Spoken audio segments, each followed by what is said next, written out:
All right, guys, welcome back to the channel. Back on the old 53 here. Went to O'Reilly's this morning and picked up these radiator hoses. Got a little trick here I'll show you on getting the right radiator hoses for something that is not going to be in their computer. So this is the upper one here.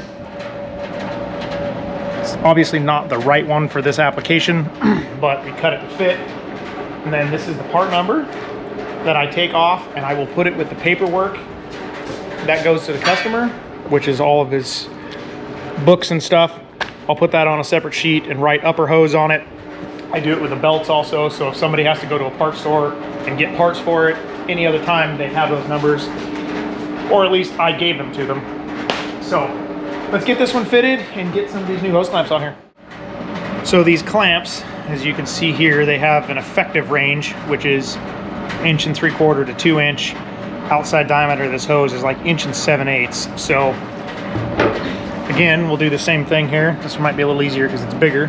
Break that thing out of there. Slide it off, not throw it in the truck. And then it slides on there. Do this one at the same time.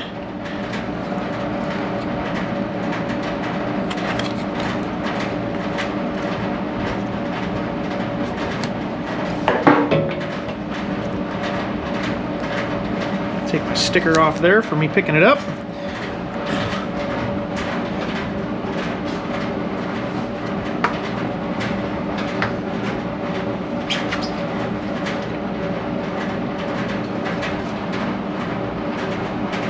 Grab the magical shrinker gun here.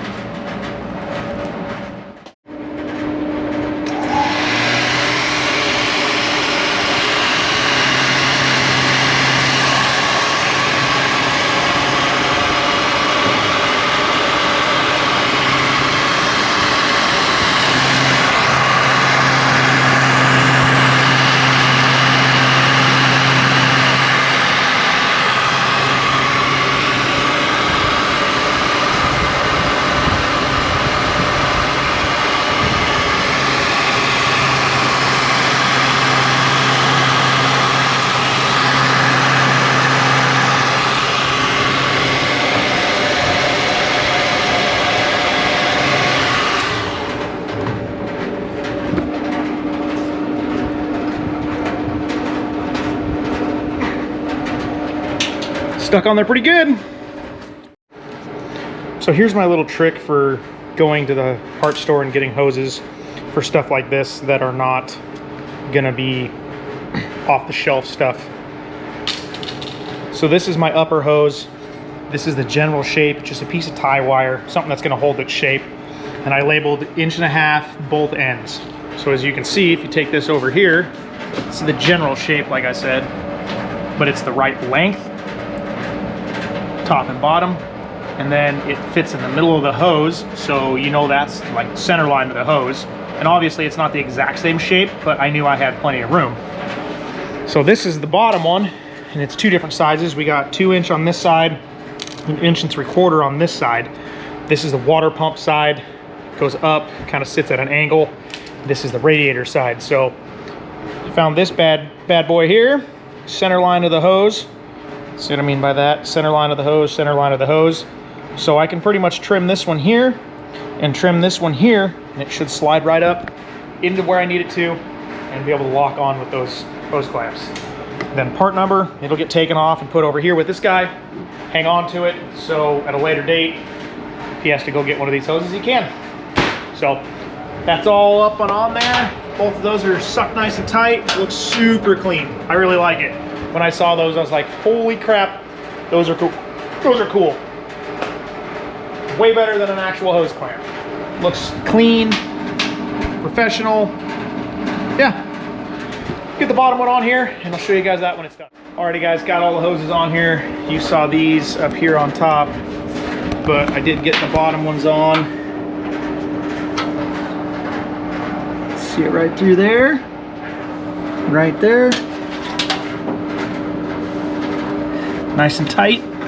So yeah, Now that we got those on there, we could probably get some water in it if I really wanted to. This is getting a vintage air system put in it, so I'm gonna start on that here pretty soon, I think. Just trying to get stuff put in, then I can get heater hoses hooked up, go from there, and then we'll test out these new hose clamps. I did get some done in here. Pulled the steering column apart because we need a blinker switch for that. I'll get that little tiny snap ring in there popped off, and we'll get that out of there. Got the wiring kind of cleaned up here. That bundle going right there is the main harness for everything. This is the handheld for the Hulk that I just threw on the ground. Courtesy lights and radio here.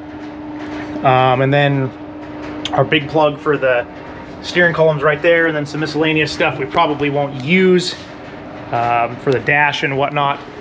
So we're gonna get this put together here, kind of cleaned up some more, get the steering column finished up. That way I can get that wired.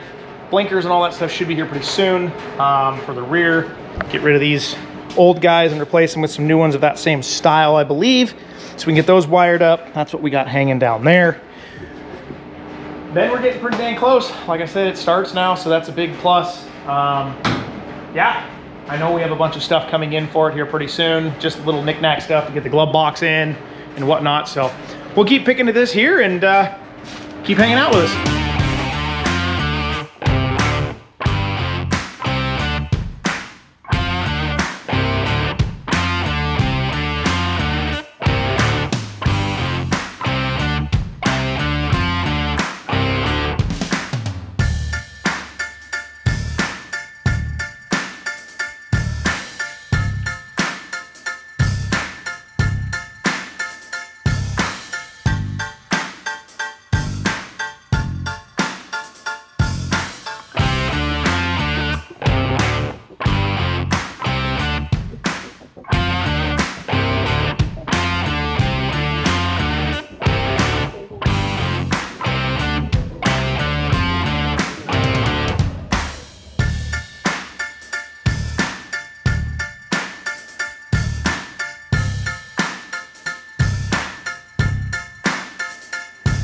Guys, getting on some transmission lines tonight, doing some hard lines here.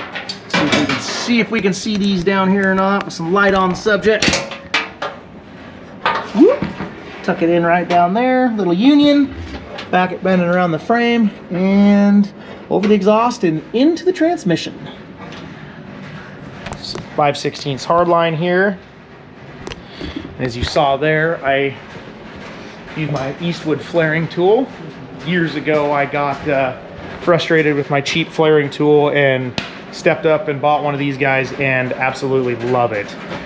Way better than those cheap $10 ones you buy at the hardware store or the automotive store. Mine took a flight across the pasture last time. So I'm gonna get this second one bent up here and we'll go from there.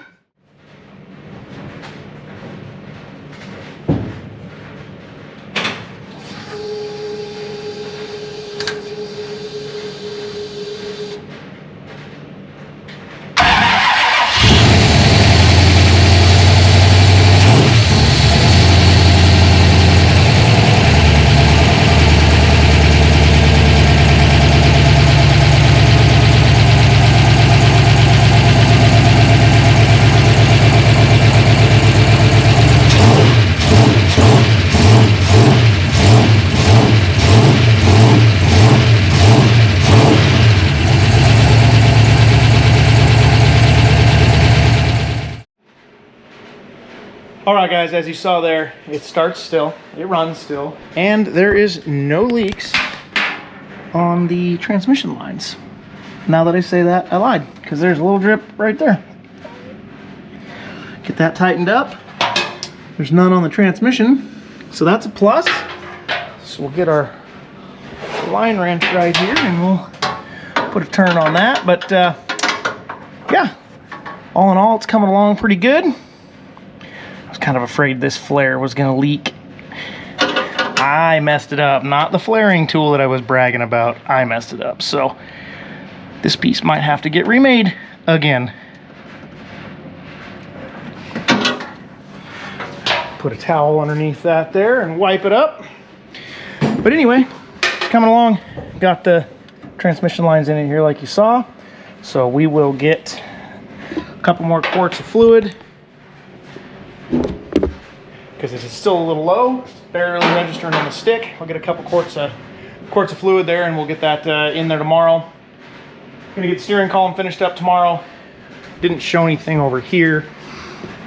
Andy's working on the B2. We got the new steering box in it. Man, that color looks good. Got steering box in it. Got our bumpers back from powder coated inside and out and clear coated.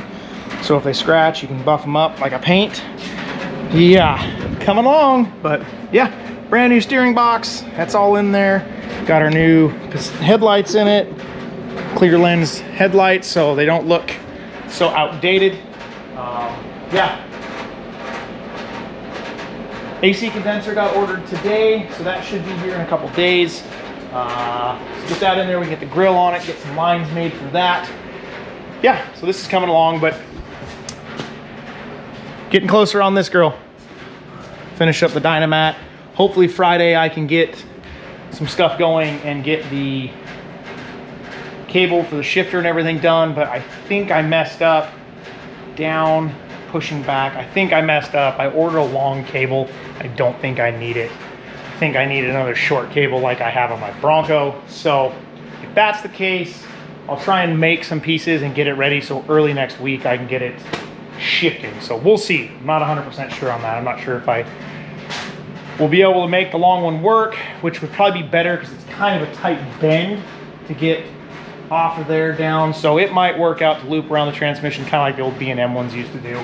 But yeah, just getting closer. So stay tuned, more on this. Definitely getting this hammered on so we can get it out of here, at least get it drivable for the show, which I've not mentioned.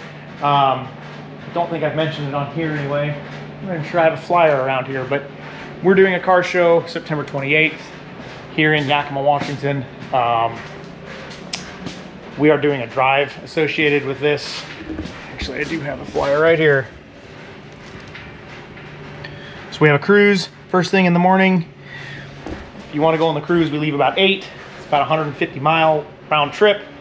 Have 2 stops, one with no fuel, just to check on everybody, one for fuel, and then make it back if anyone needs it. The show opens at 10 a.m. If you want to come to the show and not do the drive, either around 10, opens up, we'll have food vendors, hopefully. That's another story. But we'll have food, lots of cars, hopefully. We had 100 cars, a little over 100 cars last year, so hopefully we have more than that this year. But yeah, that is the flyer for it right there. So if you want to go check out anything, go to the website there at minterfab.com. Don't know if you can pick that up off the screen, but that QR code will take you right to it. So hoping to have it at least there for the show. Probably not done and drivable, but there. So stay tuned, guys. We're going to keep busting ass on this and on the Bronco. So until next time, guys, keep building awesome stuff. Later.